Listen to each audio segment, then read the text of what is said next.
ಅಮೃತ TV Karnataka news ಚಾನೆಲ್ಗೆ ಸ್ವಾಗತ.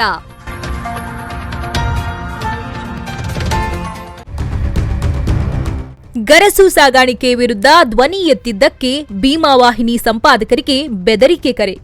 ಕಳೆದ ದಿನಗಳ ಹಿಂದೆ ರಾಷ್ಟ್ರೀಯ ಹೆದ್ದಾರಿಯಲ್ಲಿರುವ ಗುಳೇದಗುಡ್ಡ ತಾಲೂಕಿನ ಕೆಲವಡಿ ಗ್ರಾಮದ ವ್ಯಾಪ್ತಿಗೆ ಬರುವಂತಹ ಶ್ರೀ ಲಕ್ಷ್ಮೀ ರಂಗನಾಥ ದೇವಾಲಯಕ್ಕೆ ಸಂಬಂಧಪಟ್ಟ ಆಸ್ತಿಯಲ್ಲಿ ರಾಷ್ಟ್ರೀಯ ಹೆದ್ದಾರಿಯಲ್ಲಿರುವ ಬರಸು ಗಣಿಗಾರಿಕೆ ಮಾಡುತ್ತಿದ್ದಾರೆ.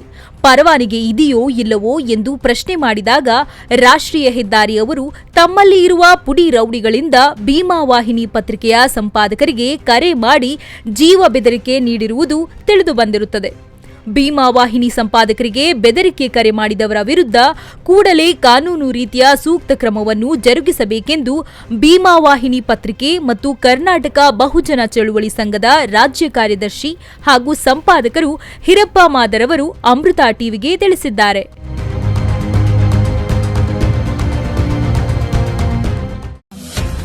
ಅಮೃತ ಟಿವಿ ಕರ್ನಾಟಕ ನ್ಯೂಸ್ ಚಾನೆಲ್ಗೆ ಸ್ವಾಗತ.